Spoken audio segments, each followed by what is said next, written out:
All right, we got episode 6 of the CBJ Bodybuilding Radio, and we have Ux with us today. Good to have you on. Good man. Ux, but close enough.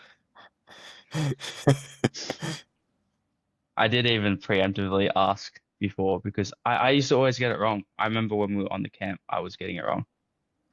It's all I good. think it took a couple of days. I don't make it easy for anyone, man. So Yeah, it's not Uxshan, an easy Ux. thing. Yeah. I got it now.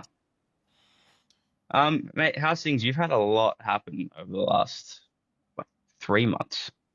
Um, Well, one thing is obviously the gym, and then the second I saw are you doing something with like a tanning um service as well in Thailand?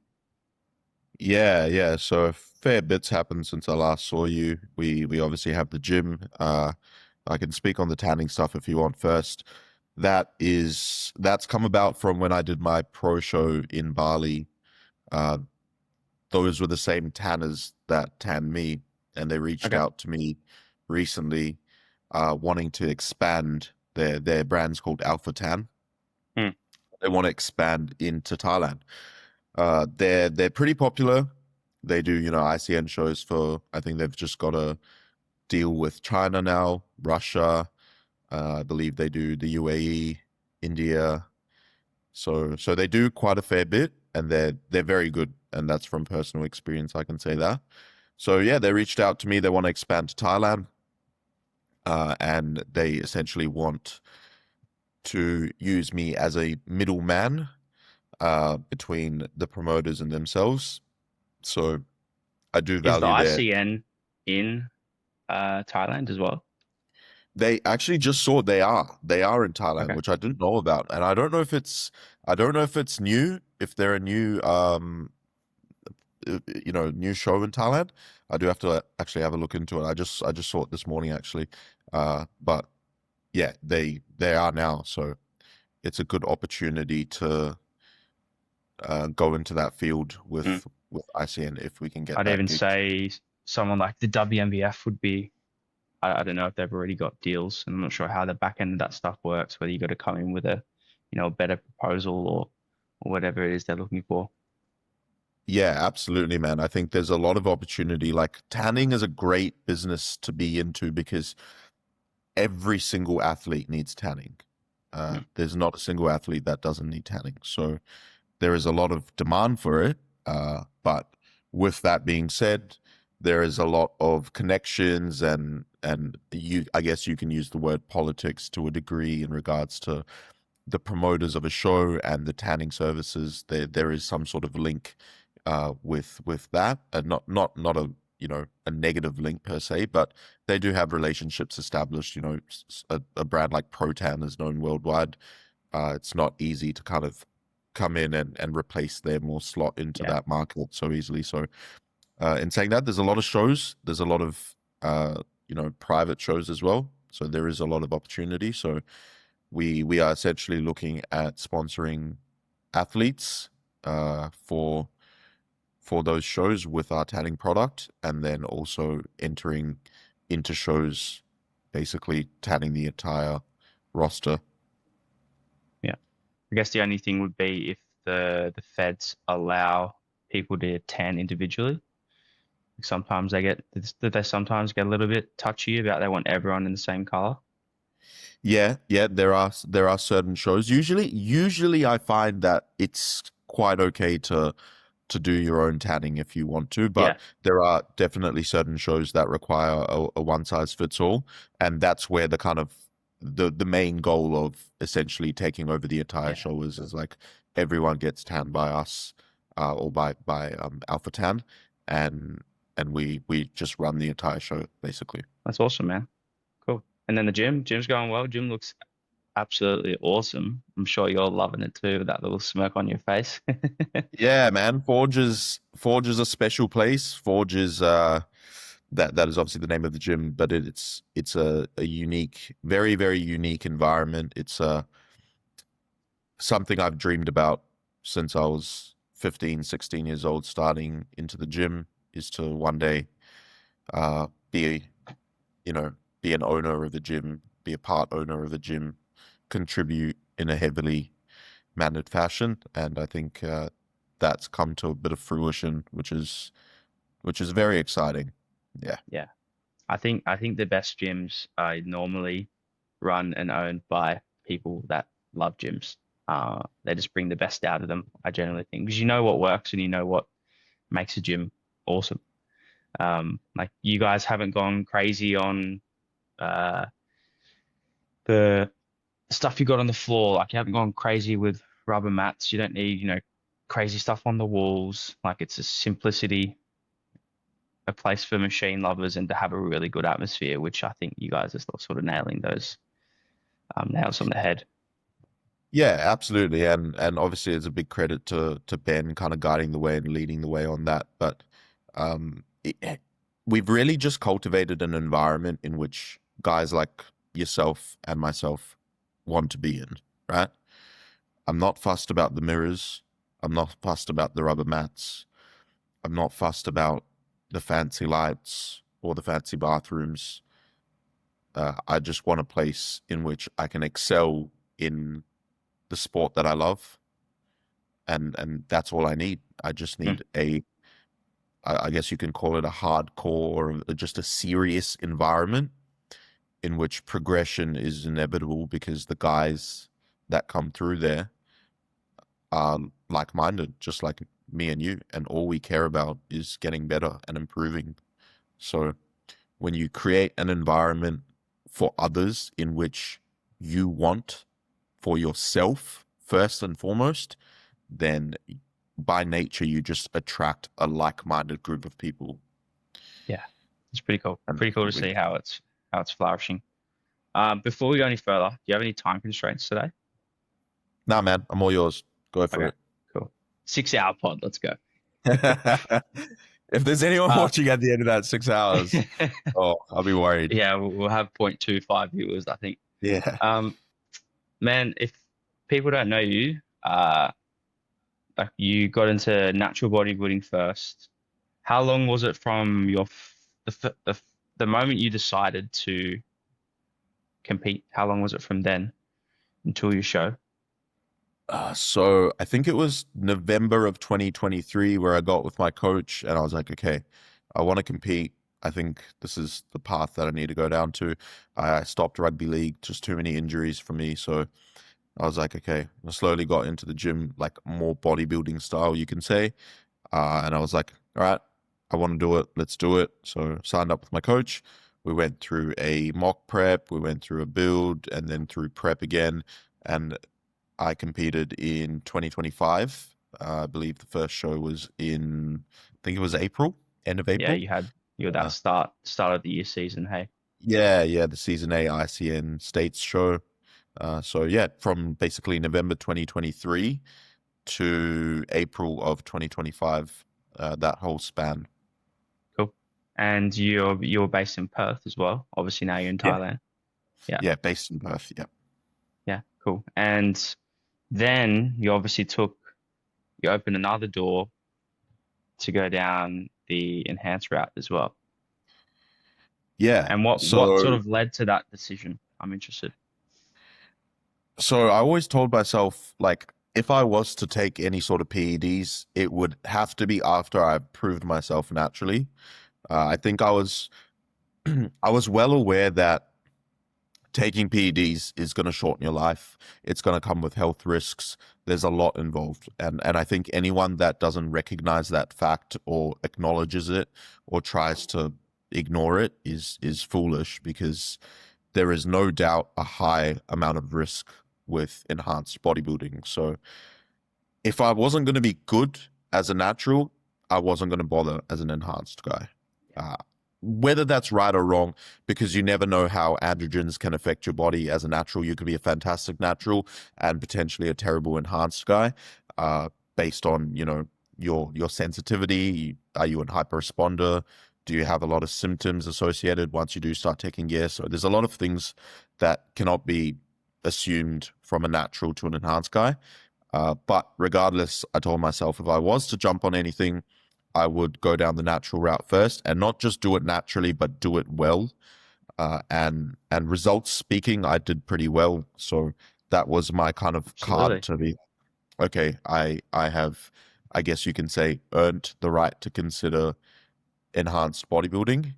Uh, because I truly believe everyone's got their different takes on this, but I truly believe like natural bodybuilding is harder in the sense of it depending on the context, Mm. but in the sense of there's just far less ways around things. There's no help, there's no aids. It really is a discipline. It really is a just a constant grind to build muscle, to lose fat. Everything comes a bit harder.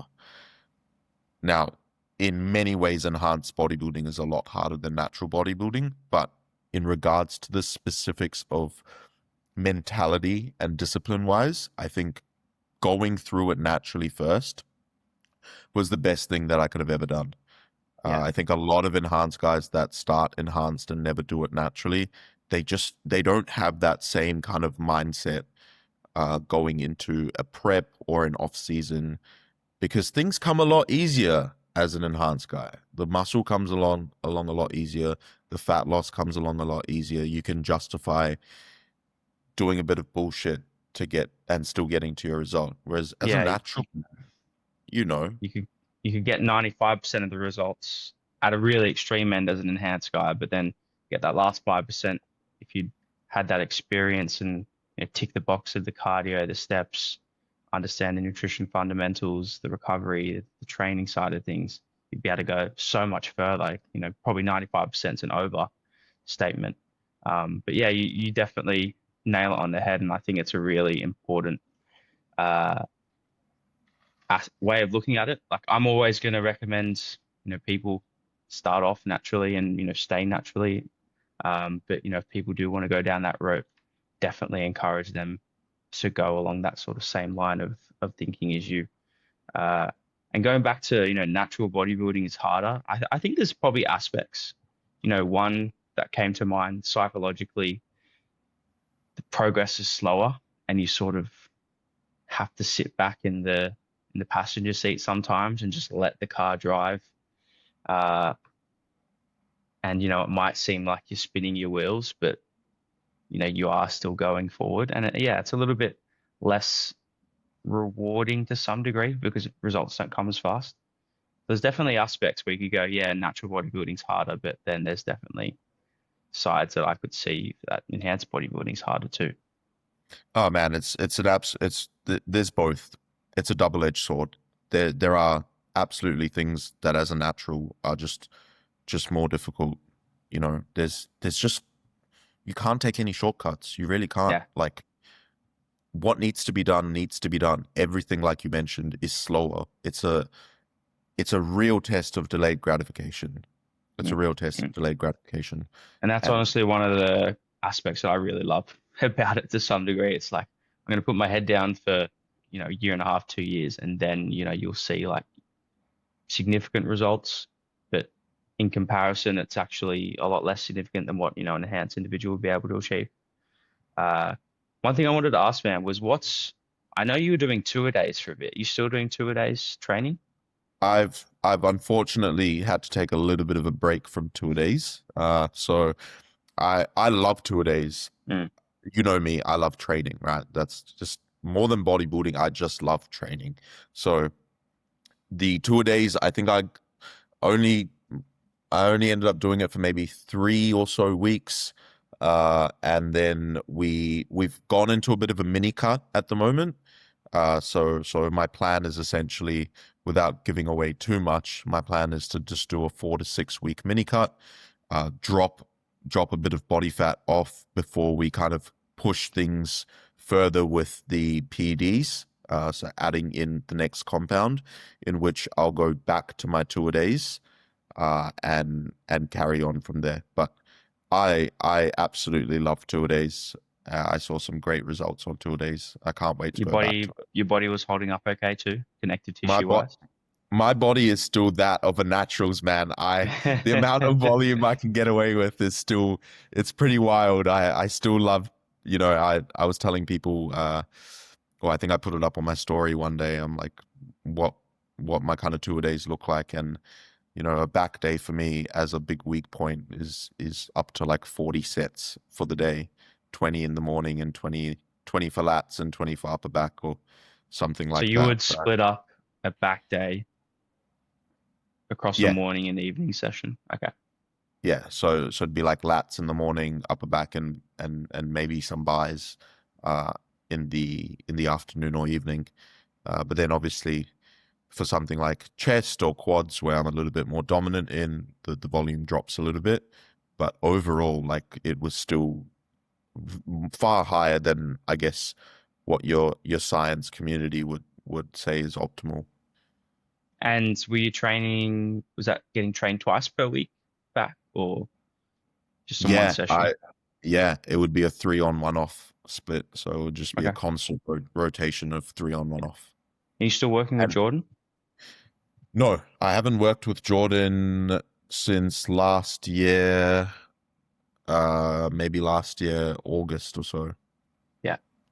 Yeah, so I've just been And you're just solo. working with, yeah, bouncing stuff off some of the boys, I Yeah, assume. yeah, I bounce a lot off Ben. He guides me a lot, but I do, yeah, I ask him for feedback and advice all the time. But currently, especially with the PED side, that's the big one where I get a lot of his help and advice on.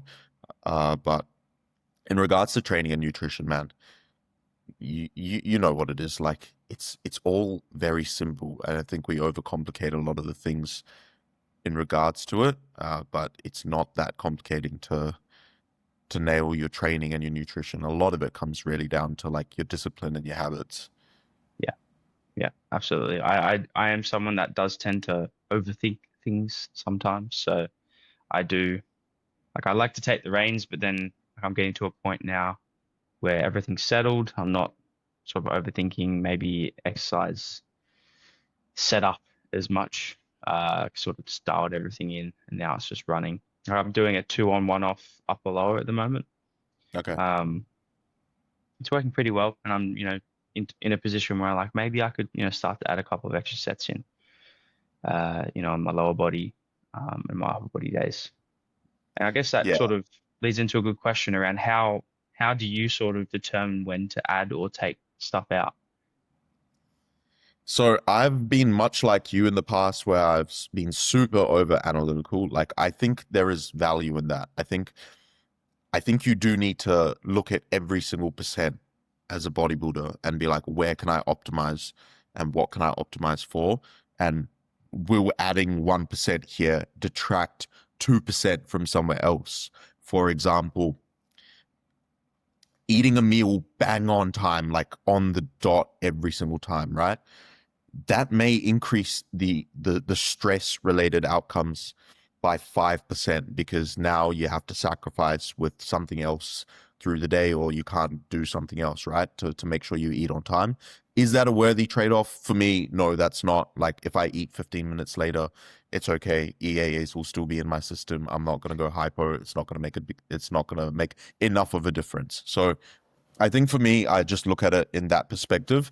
How I look at like when to add sets, when to take away sets, for me is dependent on how well I can execute a movement and how whether that movement is a weak body part of mine or a strong body part of mine. So, like I said, for back is definitely my biggest weakness.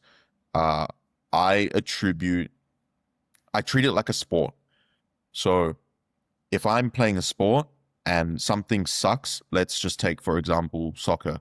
Like I suck at dribbling. What am I going to practice the most on? Dribbling. So when I go in for sessions, I want to get as much practice as possible. Of course, there comes a fatigue aspect with that. But I really believe in doing the most to get the most compared to maybe the science-based community these days, or at least your TikTok kids, where they're trying to get the most from doing the least. It's not a mentality I like to adopt at all. It's not how I enjoy training at all. I think let me do as much as I possibly can. Let me try and get away with as much as I possibly can. without having the detriment effects of overtraining or Yeah. being too fatigued to come back into the session and perform well again. But that's how I look at it, is if I've got a weak body part like lats, I'm gonna fucking hammer those lats until there's no juice left in the tank. That may mean spending 4 or 5 sets on a single exercise and 20-25 sets in the session if necessary. On something like quads, I just don't need a lot. I might need 6 and I'm done. Yeah. So it's very dependent on the body part and how well I can execute it.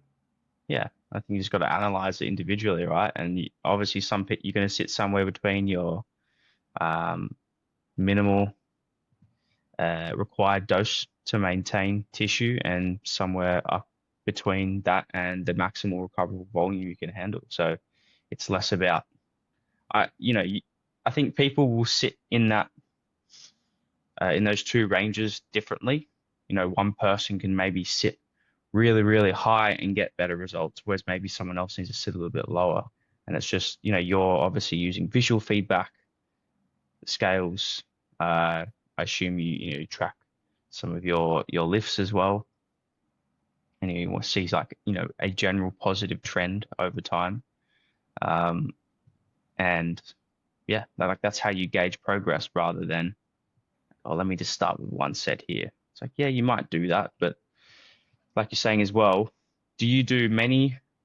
Do you choose to do lots of different types of exercises, or like you said, you choose to do more of a pick one exercise, get really good at it, and do 4 sets?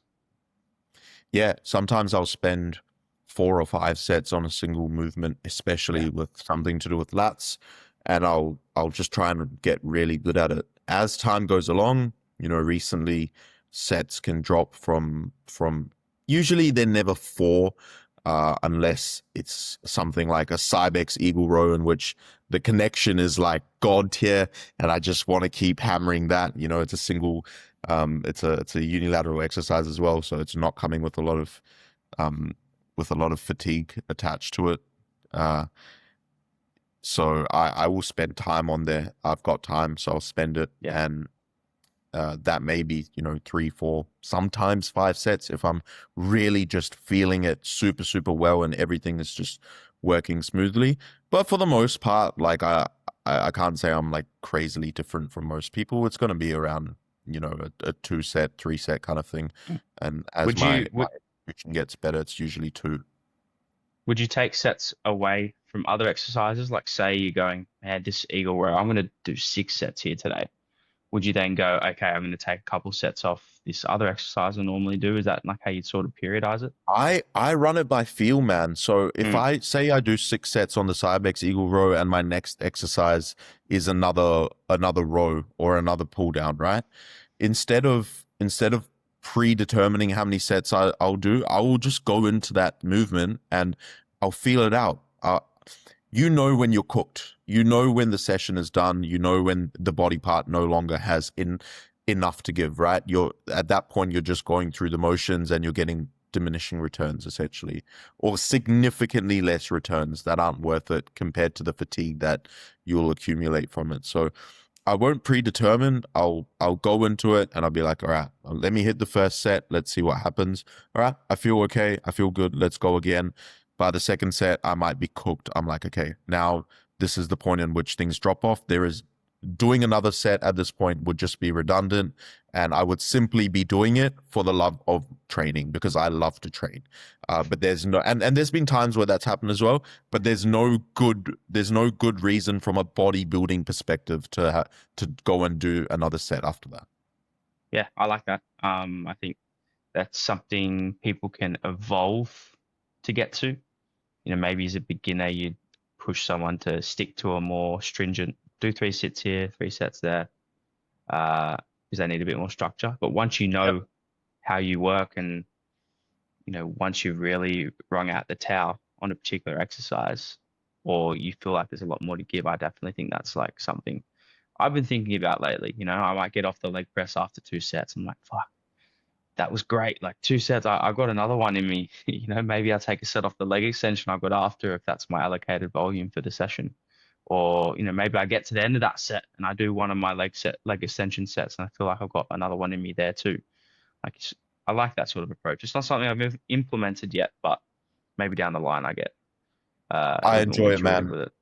I really, really, it brings back the love and the fun of training for me because for a long time I was extremely rigid and extremely structured. I'd go into the gym writing my intention on my notebook before I step into the gym, and every little detail and every little inch was tracked of everything. And it became a very data driven process for me. I'm glad I've done that because I can go back and kind of go to the other I was extreme. going to I say think that. I think there is a very important aspect to doing that stuff as well. Uh, but I think there's also a very important aspect to going in and going back to the love of training, uh, and really just listening to your body. And how has bringing your back up been? And why would you say it was a weak point in the first place?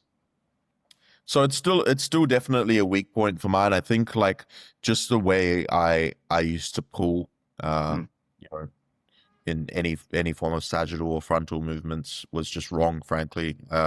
There's a lot of, if you look back on old footage, there would be a lot of shoulder tipping.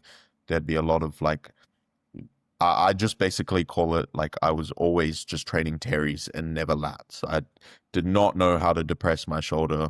yeah. Well, I mean, your arms as well. Like in Yeah. compared, so like I love Yes. to look at a physique and go, oh, okay, I'd like to see their pulling and You pick apart. how they pull because they got fucking great arms. I can see there's like a lot of mass on the forearm there too. It's like, well, maybe they don't have great lats compared to their arms, as an example. Maybe they don't pull well through their lat. So yeah, Yes. I love doing that. But you're looking good here too, man. Thank you, man. That's I'm a bit chubby there. That's after a long day and a lot of water drank post session. But yeah, you're absolutely right, man. I think there's no denying that when you look at a physique, you can pick apart why is this a strong point, why is this a weak point, and relatively, my lats have come up a lot. So they've gotten a lot better. And my arms do naturally respond very well, touch wood, but there is uh there is a lot to be said for learning how to execute a movement, and I've seen that growth come along, especially in my back, just by putting the ego down. Uh, instead of just moving weight to move weight, I'm actually really, really focusing on it. And genetically, my back is not a strong point. Fine, but I'm not at the point of my genetic limitation with my back whatsoever. Nah, It just needs to be executed better and trained harder. yeah. And that execution goes a long way. Like, you know, uh, Ben was talking about how, Breon's just crazy with how he can train back. And how, there's potentially there's a genetic component to that. If you don't have a great back, yeah, you're probably not going to feel everything as well. But if you do, you're a master at training back and can probably teach a lot of things to many people. Which I think there's a lot of truth to be said in that. Yeah, 100%. If you look at Breon's back and you see the amount of detail in his back, you can understand how he manages based on how he trains, right? How he manages to hit those fibers and bring out these muscles that you don't even think exist on most humans. So it's really execution based, man. Like once I've learned that and I've figured that out, it's been a game changer for how I approach a session in regards to my lat training. It's much more analytical than say a quad day for me or a chest day for me, where I can just go in and do what I need to do. I really, really have to think and focus my mind on training as effectively as possible on a back day compared to any other day that I do. Yeah, I remember when it was probably my first 2 years of training. I could never feel. I could hardly feel any of my back movements. I'd train a close grip row and I'd be like, I can't feel my lats. It's like, yeah, because your execution was horrendous. Yeah. And it showed in my physique at the time too. And that's where I also am a big believer about, you know, the proprioception and the feel of the muscle in the exercise is normally a really good indicator if you're doing something right. So are you like getting blistering pumps now after your sets too? Yeah, yeah, Yeah. absolutely. Especially after my lats, like and obviously after jumping on gear, like the pumps are a lot more intense. Uh, so that has been something that has been awesome because now, I go into a lat session or a back session and I can barely touch my hand above around my neck or my shoulder area because like my lats are just fried, which is a beautiful feeling. And it's come just from practicing, man, like spending time and trying to do the most to get the most, just literally doing as much as I possibly can, not Yeah. as little as I possibly can. And how is everything else training? Is there anything else you're particularly working on? Any sort of strength numbers? Do you ever have some numbers you're chasing? Where I'm at right now, like I said, I used to be very, very analytical, and I go through these phases, right? And boredom is not something that I'm affected by. I can stick to just doing the same shit Groundhog Day repeatedly. I actually really love it. But my training has gone from a very, very overly structured approach to somewhat of a very unstructured approach in the sense of I do have a program that I've created for myself, and I do follow it when I'm training by myself, but given the gym, and we've got pros coming in quite frequently, and we've got high level athletes, I will take any opportunity I can to train with these guys. For one, it's an awesome experience, and for two, they can teach me a lot. So I love to use those chances to learn anywhere I can, which means if that means throwing my program aside and just going in to train with them and their program, or just not having that a plan for the day and just going in by feel, then I'm more than happy to do that as well. And oftentimes I will do that even if I'm training by myself. I have the base plan there, but I'm going in and certain movement, like I said, right, it just hits right. Everything's working well. I'm only supposed to do 2 sets. I'm just going to keep going because this just feels correct. This feels perfect for me. Or sometimes I'll be really shitty at the movement and I need to practice it because I know if I get it right, I will feel it correctly. Mm. So that is my big focus, is just to not be overly structured and overly analytical. I am in regards to collecting data, but I'm not in regards to how I approach my training sessions until I'm actually in the session and I can analyze things there in that moment itself. Yeah. Have you learned anything quite uh influential of recent? Like I know you hung out with which would have been pretty cool. Have you trained with any other guys that you've really taken some big things away from? In regards to training, like honestly, I have to give credit to Ben again. It's like he really has transformed the way I train, especially in regards to like my back movements, but more so really in regards to like the way I think about things. So, who did I train with other than Ben recently? I trained with Florian a few months back when I first started gear, and that was actually we trained legs, and that was the first leg pump experience I received, and it was gnarly, it was insane.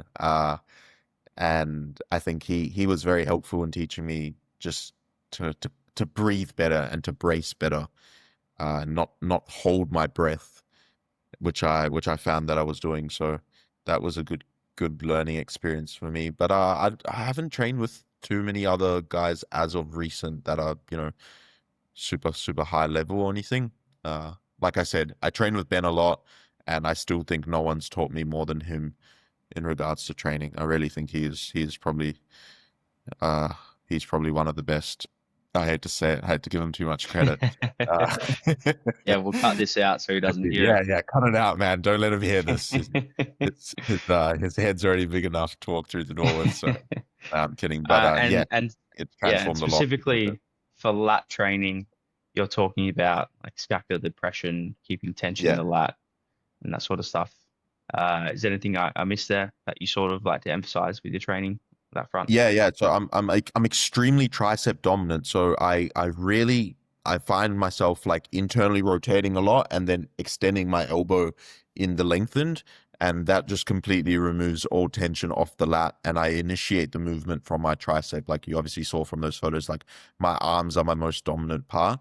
It's actually not my bicep that takes over during my lat work. It's my tricep that my long head basically completely takes over. So learning to extend the lat and without extending the elbow, if that makes sense, Mm. is been a big focus for me. So really shortening the range of motion, because that range of motion is solely on the lat and it's not just more range to get more range.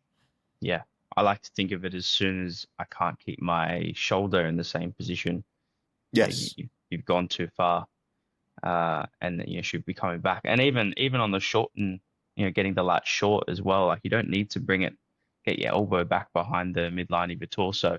It's depending on how you're orientated, you could just be in front, just in front of your torso, for an example. If I go too deep on like a hammer grip pull down, just becomes all bicep and forearm for me if I get too short as I come down. So yeah, there's definitely it's like just listen to your body. It does give you cues uh, to as what's going on. Yeah, 100%. And like you said, there's a lot of nuances. You go too low, it's a bicep and a forearm thing. You go too high, it's something else. So really finding out what works for you. Are your lats do you have short insertions? Are your high insertions? Are they low insertions? Where do they attach? Like understanding that stuff makes a big difference, because I think people need to start to attribute exercise selection to their anatomy Mm, versus just attributing exercise selection because that's the thing to do. yeah, I, I I actually think, spoke. I think Mahan brought. I was speaking with Mahan and he brought this up. I think he spoke about Kai Green yeah, and the orientation of his lat fibers, and he yeah, could almost how just low they do. are. Yeah, he could almost just Yeah, do lat rows and not really need to worry about any vertical pulling, yeah, exactly. to some Yeah. degree, which is pretty cool. Yeah. Whereas it would be the total opposite for me. I think for me, having like pulling in the sagittal is far more important. I have to do it from top down because I have very high insertions. If I'm Mm, just if I'm just doing rows, I'm just not really connecting or hitting anything. So yeah, or if I'm doing something like a lat pullover, usually is very, very difficult for me to get a high amount of lat stimulus because I'm similar with a pullover too, yeah.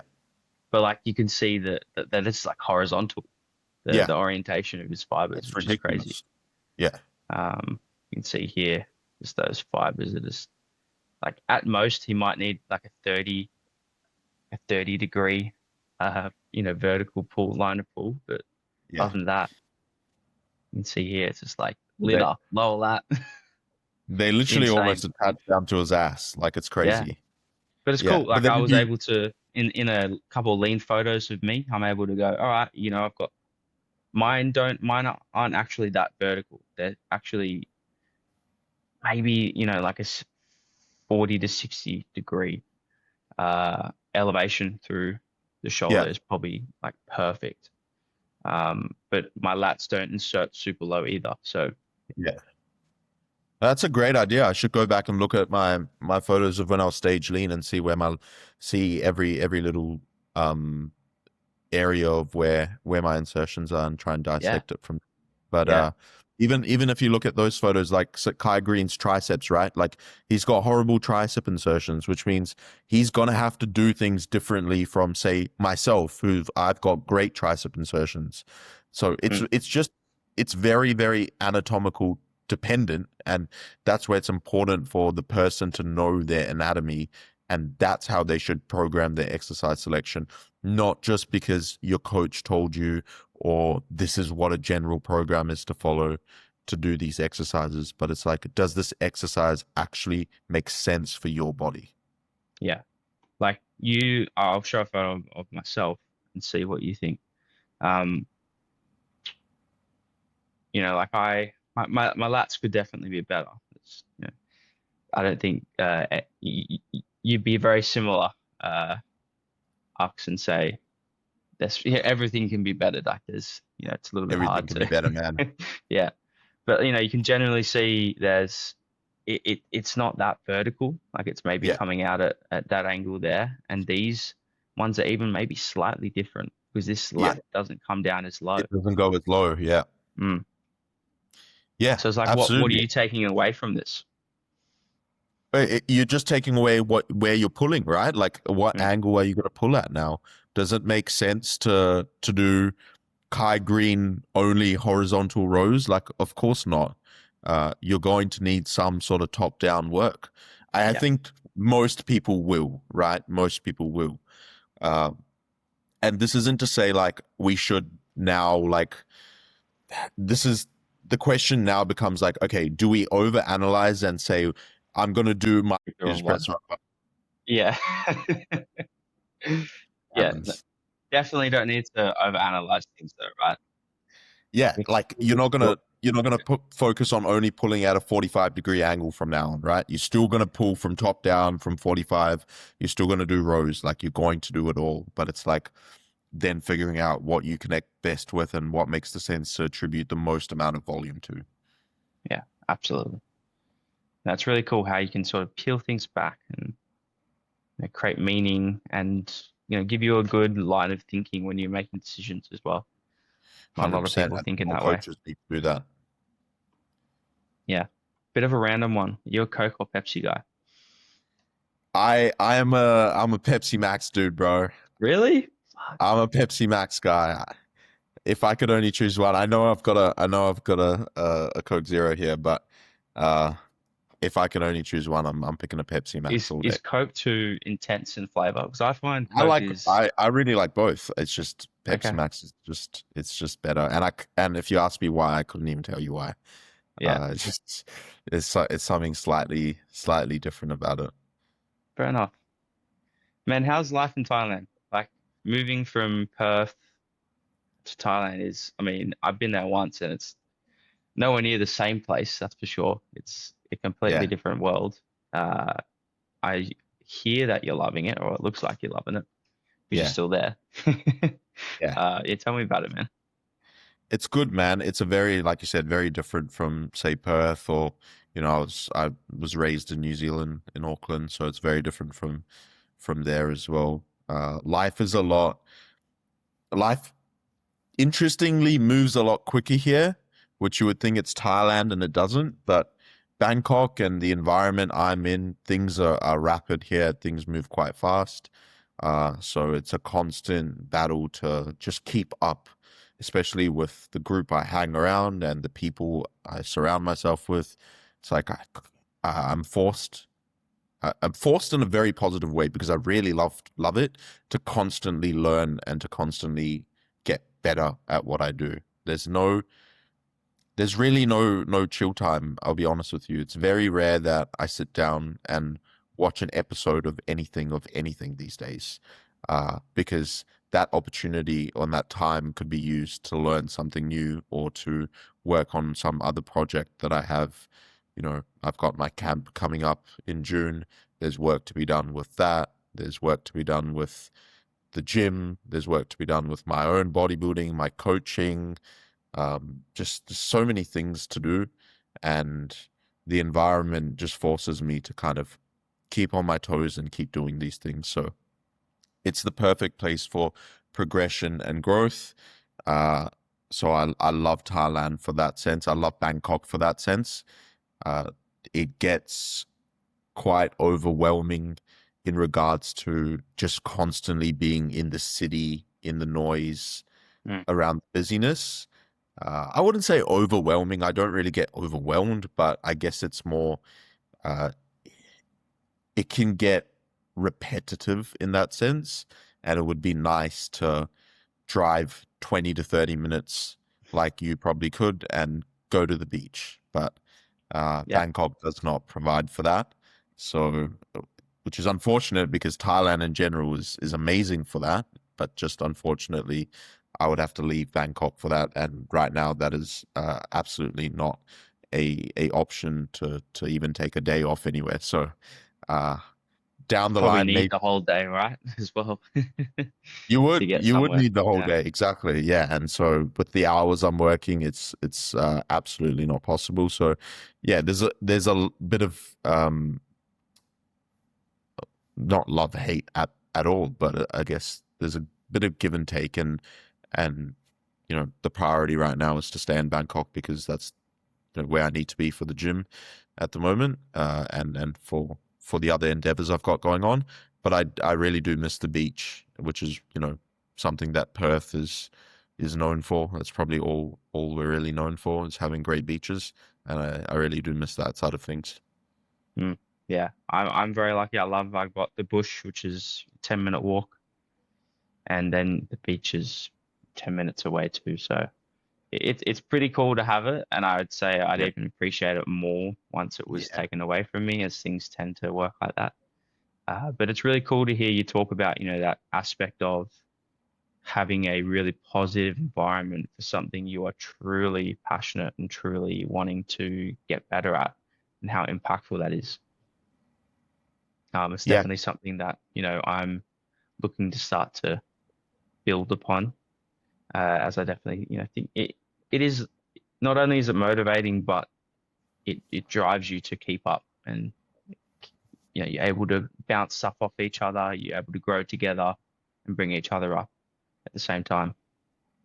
yeah. 100%, man. I think that's the number one way to grow, is to force yourself into an environment in which you're awfully uncomfortable in, and that you feel like you don't fit in originally and you're an imposter, and to then just literally work as much as you can to try and build yourself up to a level similar to those around you, or at least be able to provide some sort of value back to them so that it makes sense for them to keep you around, because everything is an exchange, whether people like to admit it or not.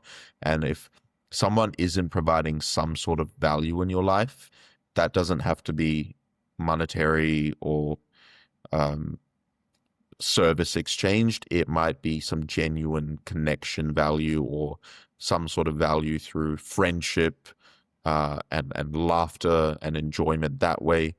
Like, you need to be able to provide something to someone always, and someone always has to provide something back to you in some capacity. And that's where true value is shown. So I feel like this is the right environment for me to always continue to try and like provide maximal value in different ways to different kinds of people. And by nature, I just get better as a human by having to do so. Yeah. And how was it initially having to overcome that? Maybe you felt, did you ever feel that you weren't giving any value at the start when you moved Oh over? man, I still feel like it now. I still feel like an imposter every day, which is good because it's like I know I'm in an environment that breeds like high expectations. I'm constantly like, fuck, man, I need to be better at this. I need to get better at this. Like, maybe someone listens to this and thinks like, Matt, that's a daunting way to live, or that just doesn't seem like it's very pleasant to live that way. But I mean, guys like us are chasing success, right? And you can determine what success is for the individual person. But for me, it's literally trying to be the best version of myself in all aspects, which means just getting really good at what I do. It's not just a financial thing, it's like a skill set thing. So I'm really trying to be a really good gym owner, a really good online coach, a really good PT, a really, really good bodybuilder. So I'm just trying to be I'm trying to be the best I can at all these things. And that requires like some sort of delusional mindset that you have to approach it with. And it also means that you're constantly in uncomfortable situations where you feel like you're the imposter. Uh, but that doesn't mean it's a bad thing. It's actually a good thing. Yeah. I think the only people that are able to have the style of thinking the imposter syndrome sort of brings about without feeling like an imposter, a sociopath. So it's good to know that, you've got, your marbles are screwed in and not going anywhere. We're not a sociopath over here. For now, Uh, bro. The for the now, gear hasn't destroyed my brain cells yet. I'm not just got to keep upskilling with that neurotoxic yet. education, man. Yeah. And you got your camp coming up, which is pretty cool. You want to talk about that?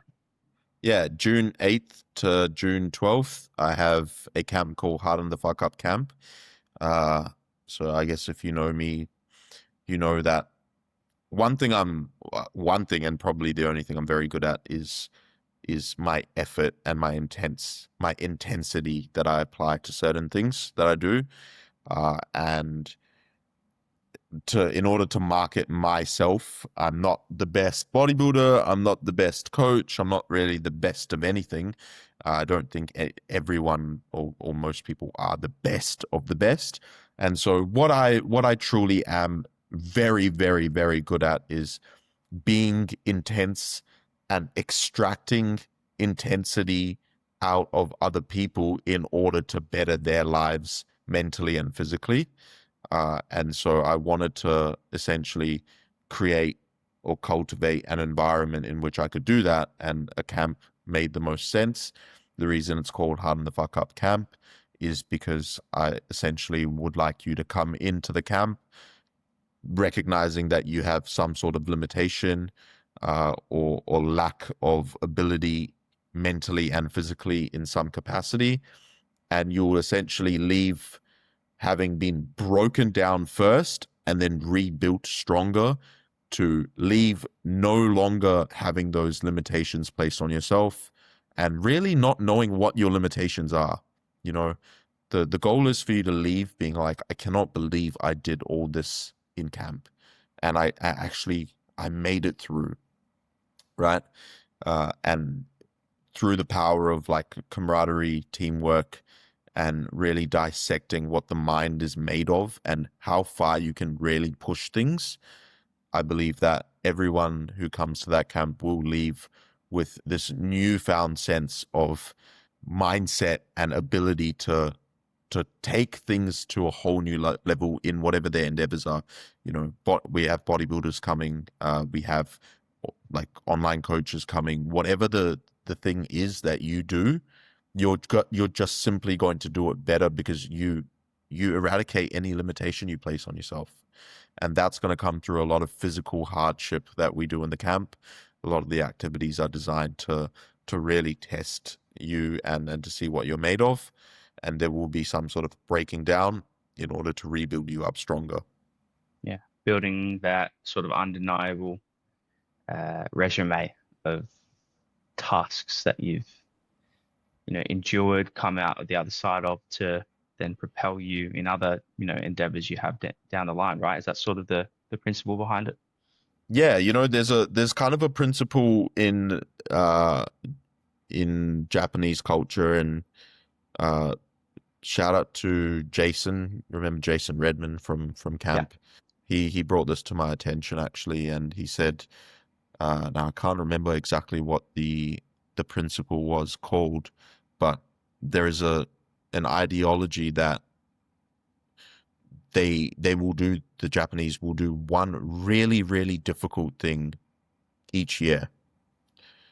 And that difficult thing propels them to set them up to conquer basically anything that is thrown their way for the rest of the year.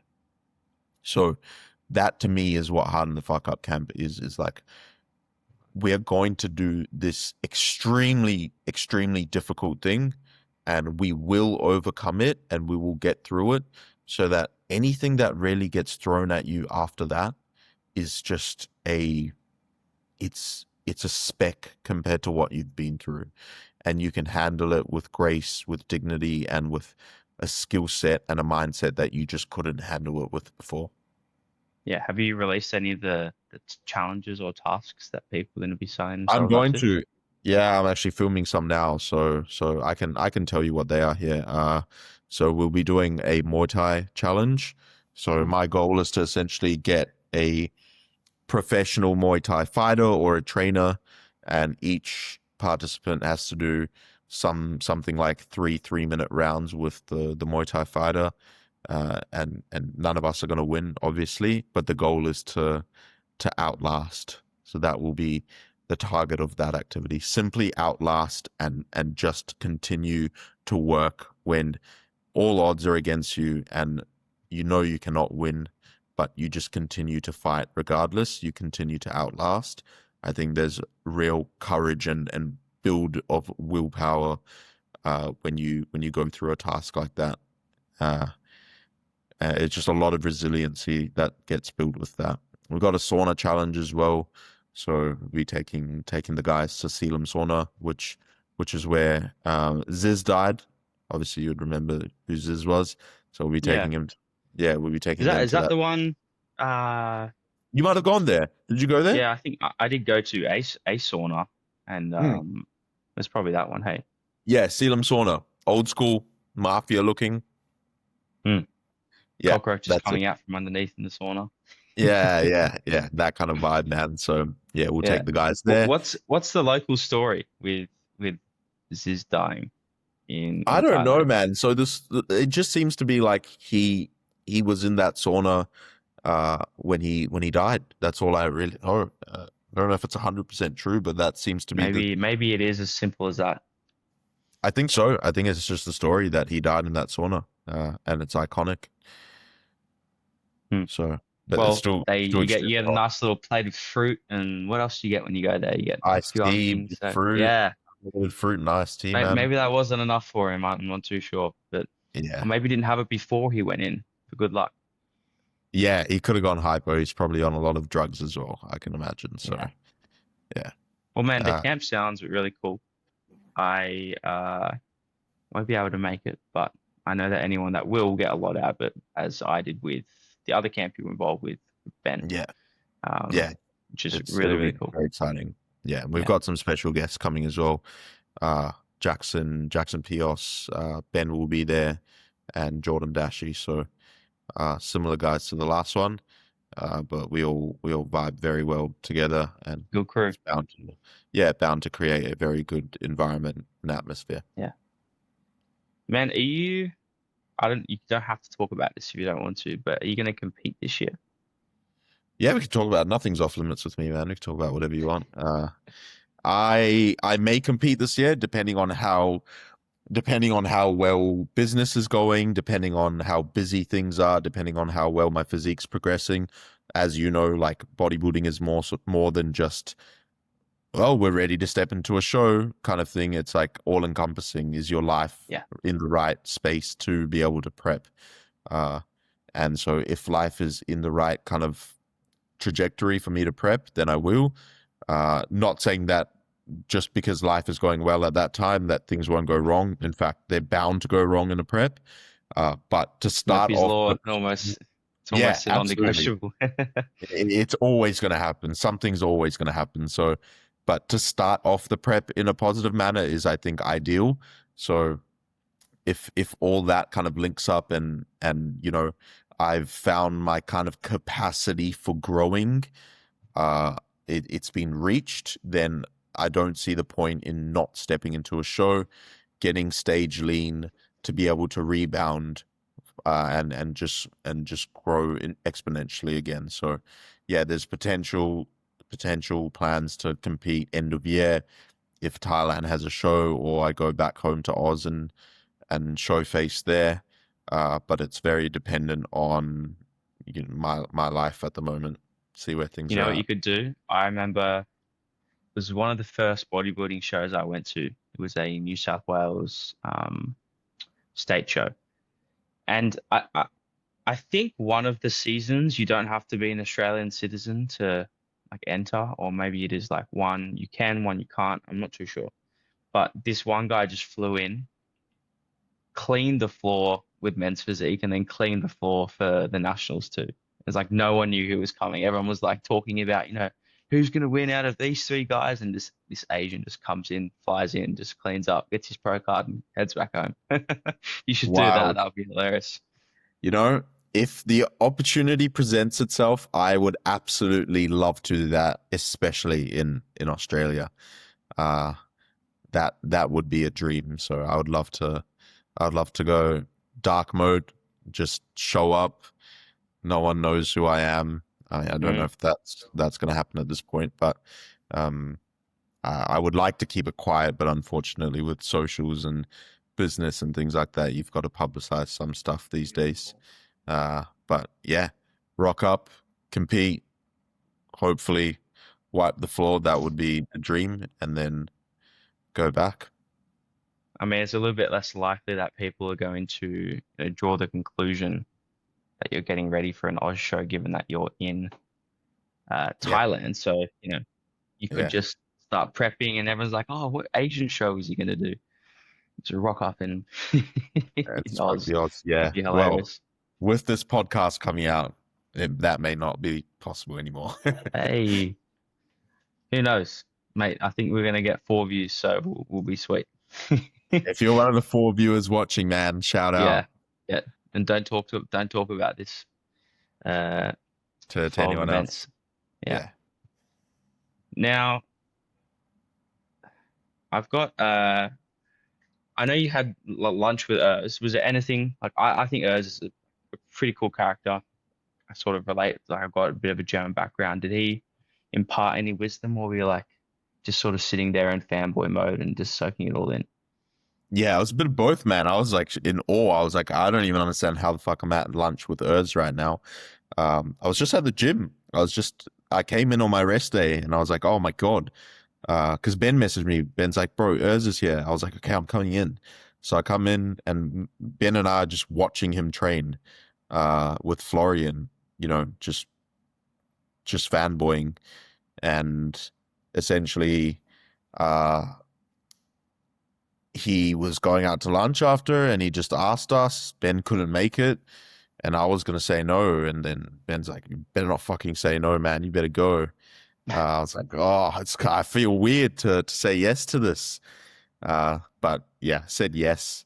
And when he offered me, so yeah, went out with another Thai IFBB pro with Vigorous Steve, one other guy who I guess is his agent kind of thingy, you can say, and then Urs himself. I think the biggest thing I took away from Urs was like such a genuinely nice guy. Uh, you have to be to invite this random fucking dude to lunch with you that you've known for all of 3 seconds.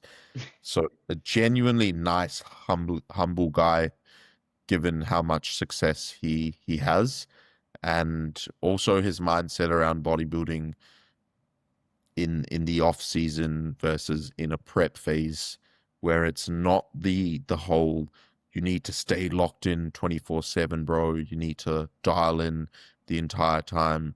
He's very much relaxed in the off season. If he wants to have an off plan meal, he'll have an off plan meal. If he wants to go to a rave, he'll go to a rave.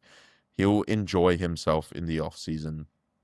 And I mean, he's obviously a genetic freak, and if I'm doing all the things he's doing, I'm just going to turn out to be a mess. But we can all Maybe. apply that, maybe, yeah. We can all apply that mindset to some degree within our own body's capabilities, right? I remember doing an off season as a natural where I stayed extremely locked in, and granted, that was very beneficial for me to have a very good prep, but uh, there could have definitely been times where I let my foot off the gas a little bit, and it would have actually served me better. For example, I didn't miss a single gram of my meal plan when I was in the off season, and I treated my meals exactly like I would in prep. I remember messaging my coach at the time, being like, sorry, coach, like I've just run out of rice. I had to use rice flour instead, right? Like, this is peak off season and I hate food and I'm fucking dying. And now, what would be your message to him, or would you even message him? Now I wouldn't, because it doesn't Yeah. matter. Like, it's irrelevant. It's so now I'm less robotic and I'm actually using my brain to think. It's like, does it matter if I use rice flour versus rice? No, it's the same thing. Or does it matter if I go out for an off-plan meal and I keep my calories the same and I have low fats and I have high carb and high protein just as I would any other time, and I do that once a week, is that going to deter me from my goals? Probably not. In fact, it might increase my likelihood of success because I am relieving that stress that I mentioned before. I might be relieving the kind of the buildup of just constant Groundhog Day routine structure by doing something crazy like just having a simple sushi meal off plan once every month, right? And that's really what it might be, even less for me at this stage. But I'm just open to the fact that when an opportunity comes now, if a friend comes to visit or if people free themselves up and they want to go out for dinner or something like that, man, once every couple months, I'm absolutely going to take that opportunity. I don't see the point in not doing that. Mm. I think it's like asking yourself, what are you willing to do? How much is it actually going to impact your result, if at all? And then creating like an appropriate framework for it, like allowing yourself to have those off-plan meals, but don't eat like a dickhead, Exactly. like putting in parameters, like creating your off-season plan. A lot of people, maybe you are having an off-plan meal, and someone who doesn't really know what's going on might say, "Oh, you're eating off plan." It's like, well, no, I'm actually eating on plan. This is something I Yeah. account for. This is how I, maybe took some food out earlier in the day, because I knew this was going to happen, whatever. I think that ties into the concept of, making bodybuilding fit your life rather than your life fit bodybuilding, and truly having enough knowledge and education to understand what are the main impacts and drivers. Like Urs would not have been missing his training sessions. He Yes. still would have been getting his protein in. He would have been eating enough food for whatever the goal was at the time to maintain, to eat in a surplus. He could even broke that down and said, okay, I'm going to eat enough fruit. If he's a veggie guy, I'm going to eat enough like veggies and whatnot. So he would have had that all played out or planned out, and I'm quite similar in that regard. I definitely wasn't always like that. I used to be, similar to you, an all or nothing mindset, but there's value in that too. You needed to learn those skills and habits to have a successful prep, but now you don't need to do that in the off season because you can turn the dial up and turn the dial down, which is a pretty cool thing. That's the biggest thing, man. Knowing when to recharge the battery and knowing when to let it drain, kind of thing, right? Like exactly like you said, I like that quote is getting bodybuilding to fit your life and not your life to fit bodybuilding. I think is super important for longevity. If you can't do that, you're going to resent bodybuilding, you'll blame bodybuilding when really bodybuilding hasn't done anything but made your life better. You just don't know how to handle it well enough because you didn't tailor your life to what you should have so that bodybuilding can fit it, right? I think that's the big thing. I also, in saying that, like water the flowers, plant the seeds, whatever you want to call it, in the off season, cherish people and go out of your way to make people feel happy because when it comes time for prep, I take the complete opposite switch and the complete opposite mindset, and I oftentimes really will. If I need to lock myself in a box to do what I need to do, it's so be it. The mindset really does switch. That does not mean be a bad person, but it means I'm an athlete first. So all my actions are dictated around me being the best possible athlete that I can be, and everything else is a secondary goal. During those 2, 3, 4 month phases when I'm in prep. So I think it's very important that that may not be for everyone, but like you said, I am an all or nothing person. When it comes time for prep, nothing gets in the way, nothing detracts from the goal, and the simple goal is to show up with the best possible physique that I can possibly show up with, and that I cannot get there with anything less than 120. Like every single percent needs to be, put into that, and there will be sacrifices made. So that's why I think it's important to water those flowers and water those plants and seeds in the off season, because when it comes time for prep, uh, a lot of that does go out the window. It's a harsh reality, but it's the truth. Yeah, you got less water to spread around, right? Yeah, Well, man, yeah. thanks for coming on. I thought like had a pretty good chat. Unless there's anything else you wanted to touch on before we finish up. That was awesome, man. I really enjoyed that. No, I'm glad. I've done a podcast before, which I also really enjoyed Mm.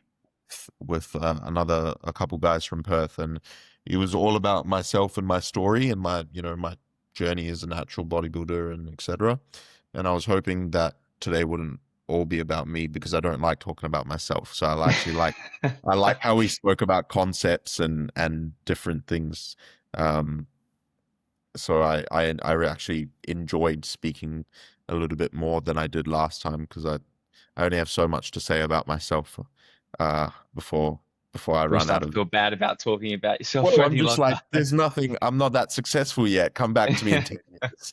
Maybe we could talk more about me then. Yeah, But I yeah. enjoyed us talking about more training and concepts and things like that. I think that's thoroughly enjoyable. But what's happening with you before you cut it off? I want to know a little bit about what's going on with you. When's your next prep plans? What's the future look like for you, man? At the moment, it's teed up for 2028. If I do a mini cut in 20, like if I did a mini cut this year and we have a look and it's like, oh, actually made a lot of significant progress, then maybe I'll reconsider. But I think it'd have to be quite significant to do it earlier. Yeah, I really, I understand one, it's going to take time to make significant progress. Two, I want to get certain other aspects of my life in a position like business, where it's, more sustainable. Get uni underway and just get that momentum going. And then, yeah, probably prep 2028 for a bit of an Asia tour and then finish off at Worlds, um, which would be pretty cool. And it sounds like another friend of mine will be doing the same thing. So we'll most likely do the same Asian shows and the same world show if he can.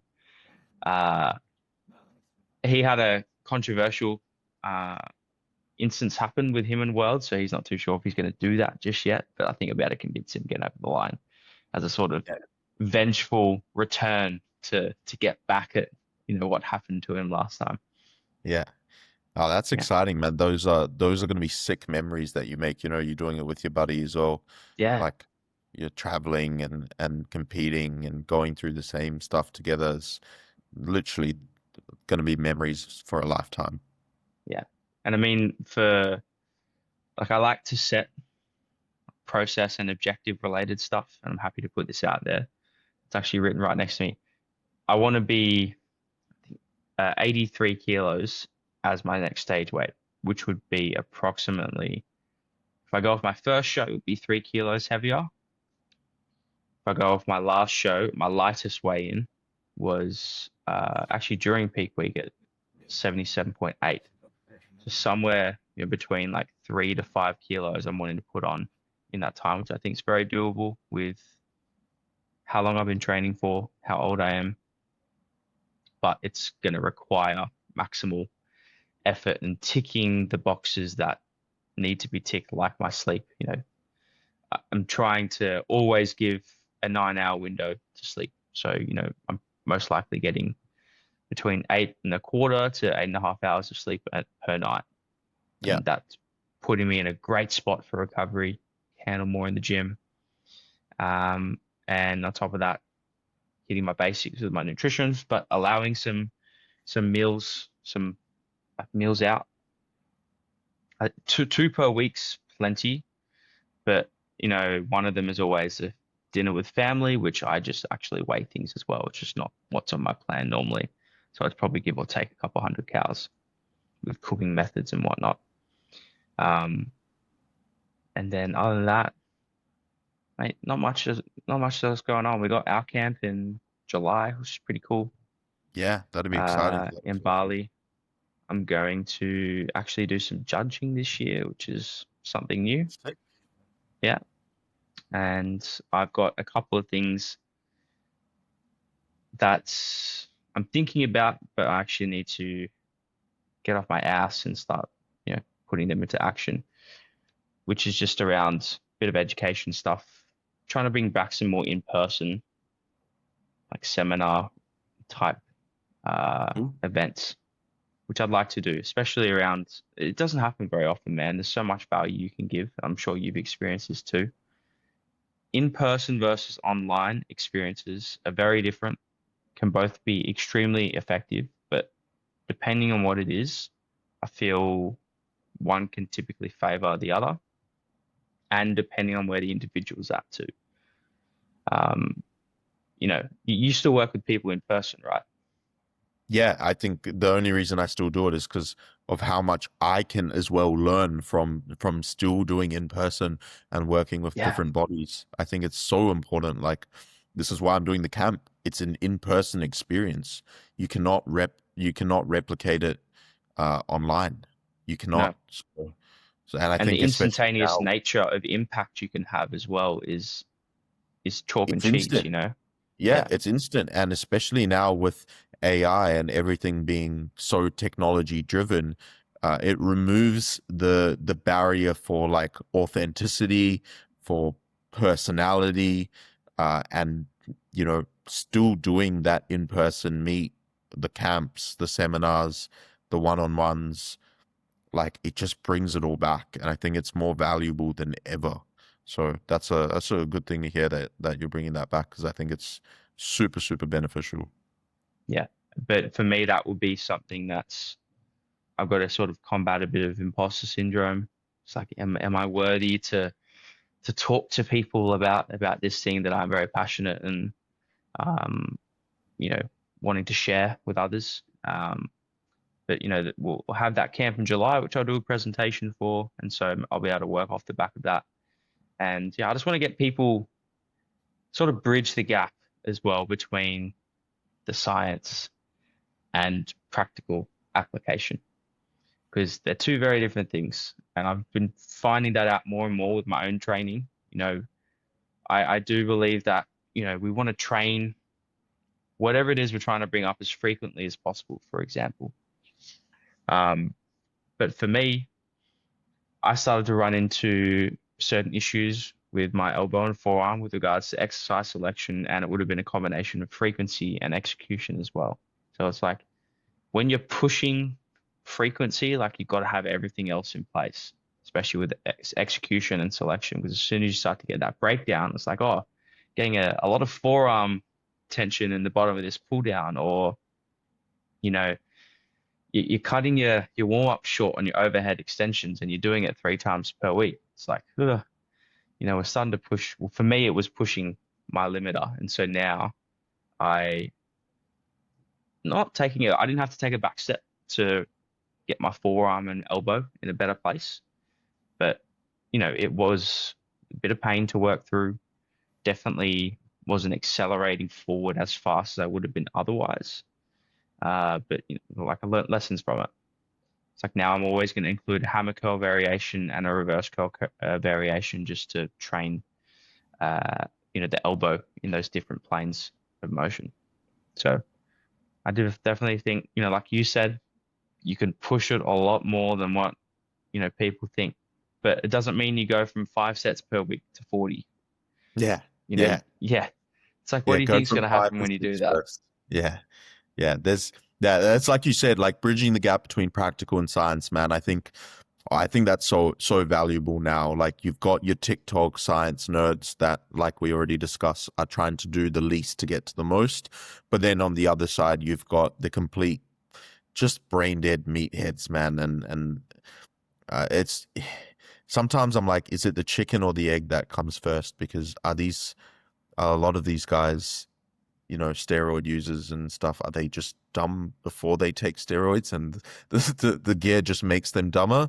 Or is it the things that they say and the way they speak in regards to training, bodybuilding, nutrition, just has the gear just done something to them because it doesn't quite make sense.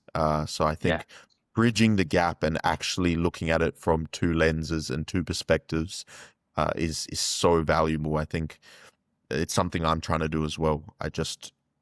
I find it difficult because you know, people always ask, are you on one side or the other? And it's like, well, I'm on neither.